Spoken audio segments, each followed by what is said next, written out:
మొత్తానికి group 4 result వచ్చినాయి. Group 4 రిజల్ట్స్లో చాలామంది రాత్రి నుంచి నాకు కాల్ చేస్తూ ఉన్నారు, సార్ నాకు అన్యాయం జరిగింది.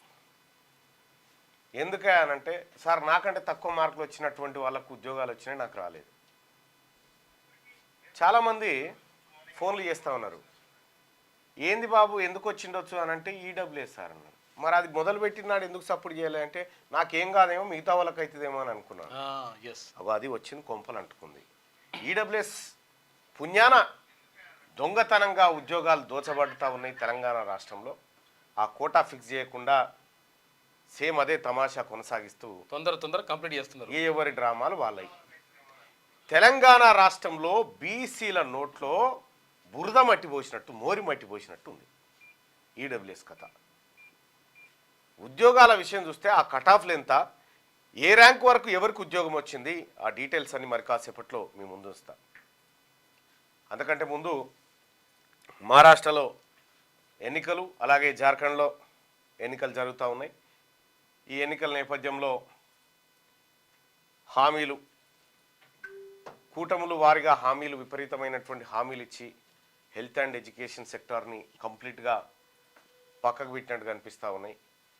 సరే, ఆ వివరాలు ఏంటి, ఆ కథ ఏందనేది చూద్దాం మళ్ళొకసారి. ఏమేం హామీలు ఇచ్చిరు, ఎవరెవరు ఏం చేసిరు, తద్వారా ప్రజలకు ఏం జరుగుతుంది అనేది మరొక అనాలిసిస్లో తీసుకుందాం.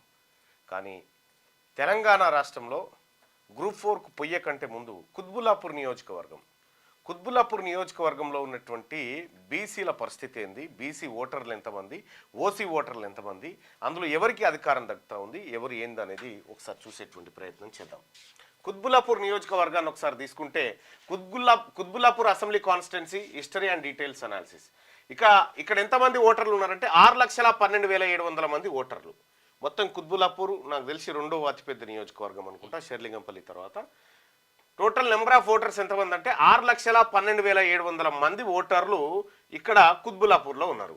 అందులో బీసీ ఓటర్లు ఎంతమంది ఉన్నారంటే 4,46,107. 4,46,107 మంది ఓన్లీ బీసీ ఓటర్లు. Number of OC voters are approximately 95,214 మంది ఓసీ. మొత్తం 6,12,000లో కేవలం 95,000 మంది మాత్రమే ఓసీ ఓటర్లు. అందులో ముస్లింలు, తర్వాత ఇంకా రకరకాలు ఉన్నారు వీళ్ళు. అయితే ఈ అసెంబ్లీకి 4 సార్లు ఎన్నికలు జరిగినాయి. 4 సార్లు ఎన్నికలు జరిగితే 4కి 4 సార్లు బీసీలు ఇక్కడ ఎమ్మెల్యేలు అయ్యారు. 4కి 4 సార్లు. కూనా శ్రీశైలం గౌడ్ ఒకసారి అయిండు, కేపీ వివేకానంద ఒకసారి అయిండు, 3 సార్లు అయ్యిండు. కేపీ వివేకానంద 3 సార్లు గెలిచిండు ఇక్కడి నుంచి. 2023 ఎలక్షన్స్ వివరాలను ఒకసారి చూస్తే బీఆర్ఎస్ పార్టీ వివేకానంద గౌడ్కు ఇక్కడ టికెట్ ఇచ్చింది, బీజేపీ కూనా శ్రీశైలం గౌడ్కి ఇచ్చింది, కాంగ్రెస్ పార్టీ కొలను హనుమంతరెడ్డికి ఇచ్చింది. అయితే ఇక్కడ విషయం ఏంటంటే ఓసీ ఓటర్స్ ఏమో 95,214 ఉన్నారు. బీసీలు కానీ బీసీలు ఎంతమంది ఓటేసిరంటే ఈ ఓసీ వాళ్ళ ఏమో 95,214 ఉంటే ఓసీ అభ్యర్థికి ఎన్ని ఓట్లు వచ్చినాయంటే 101,554 ఓట్లు వచ్చినాయి. ఈ మిగతా ఓట్లు బీసీలై. బీసీ ఓటర్లు ఎంతమంది ఉన్నారు? 4,46,107 మంది బీసీ ఓటర్లు ఉంటే బీసీ అభ్యర్థులకు పడ్డ ఓట్లు 2,90,422. ఇక్కడ this is a very good example. All BC voters must follow the same across the state. BC ఓటర్లు దాదాపుగా అందరు ఇది ఫాలో కావాలి. కుత్బుల్లాపూర్ నియోజకవర్గం ఆదర్శం బీసీలకు. ఎందుకంటే అక్కడ బీసీలే ఓట్లు షేర్ చేసుకుంటా ఉన్నారు, బీసీలకు మధ్య పోరు ఉంది అక్కడ. ఇది కుత్బుల్లాపూర్ నియోజకవర్గంలో ఉన్నటువంటి తాజా పరిస్థితి. ఇది రాష్ట్రం అంతా ఉండాల్సినటువంటి సిచ్యువేషన్.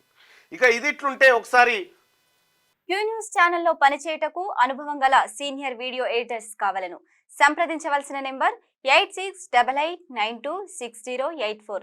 qnewsads@gmail.com ను సంప్రదించండి. లైక్ చేయండి.